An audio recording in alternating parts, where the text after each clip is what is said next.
Okay, guys, time for Chapter 9. We have 2 more chapters left. Chapter 9 is called The Amazing Ride.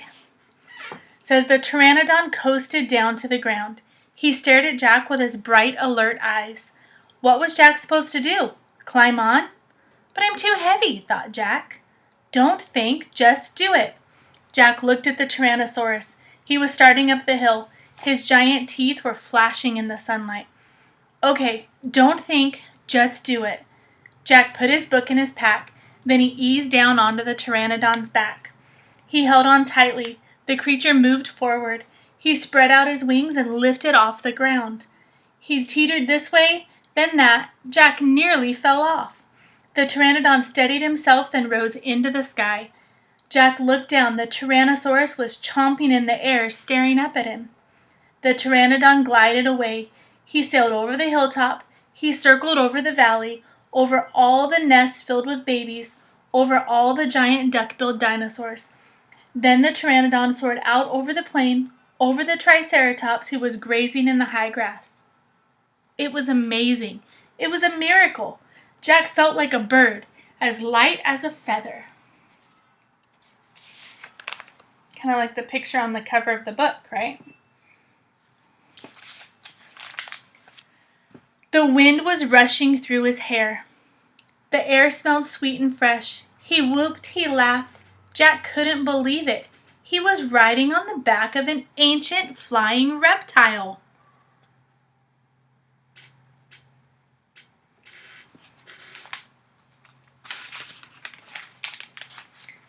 The Pteranodon sailed over the stream, over the ferns and bushes. He carried Jack down to the base of the oak tree. When they came to a stop, Jack slid off the creature's back and landed on the ground.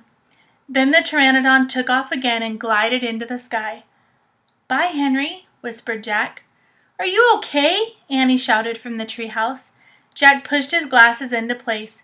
He kept staring up at the Pteranodon. "Jack, are you okay?" Annie called. Jack looked up at Annie. He smiled. "Thanks for saving my life," he said.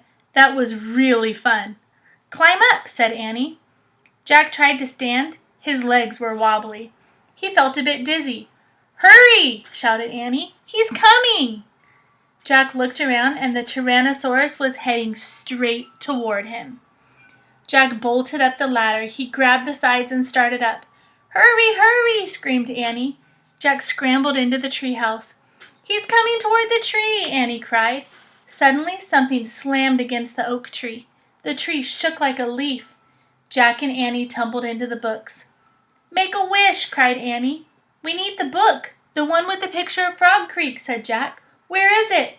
He pushed some books aside. He had to find that book about Pennsylvania. There it was. He grabbed it and tore through it, looking for the photograph of the Frog Creek woods. He found it. Jack pointed to the picture. "I wish we could go home," he shouted. The wind began to moan, softly at first. "Hurry!" Jack yelled. The wind picked up. It was whistling now. The treehouse started to spin. It spun faster and faster. Jack closed his eyes. He held on tightly to Annie. Then everything was still. Absolutely still. Do you think they made it home? You'll have to find out in the last chapter. So for right now, we're going to get out, now that we've read chapter 9, we're going to get out our Dinosaurs Before Dark packet. You're going to push pause on this video. You're going to answer the questions, and then you'll push play again, and we'll check back in and check those answers together before we read our last chapter. All right, do a great job with those questions, and I'll see you for the answers.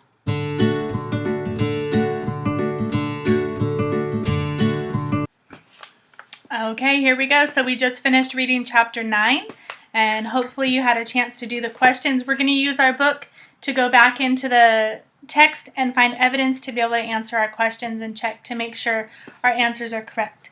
So, chapter 9.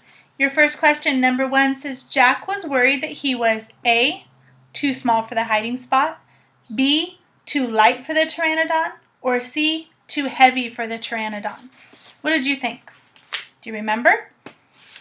If we look back in our text, it says, what was Jack supposed to do? Climb on? But I'm too heavy, thought Jack. Jack thought he was too heavy. So for number 1, you should have circled C, too heavy for the pteranodon.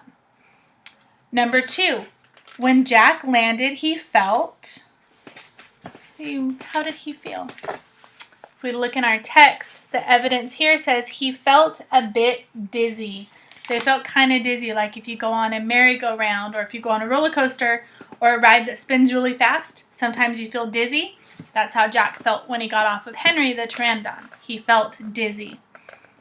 And number 3, what happened to the treehouse when Jack wished to go home? So he said, I wish I could go home. And he pointed to the picture of the Frog Creek woods. And after he did, it says, I wish we could go home, he shouted. The wind began to moan softly at first. Okay, so what did the wind do? The wind started to blow, right? It made that moaning sound when the wind blows loudly. So the wind began to moan. What happened to the treehouse when Jack wished to go home? The wind began to moan, and then the treehouse started to spin, just like when they landed in the dinosaur times, right? It says the treehouse started to spin. So that's what happened to the treehouse. Okay, so the treehouse started to spin, and then it stopped and everything was still, but we don't know what happened after that. So if you want to find out what happened after that, you're going to go to chapter 10, the last chapter video with me, and we're going to read and find out what the ending is to this story. I'll see you there.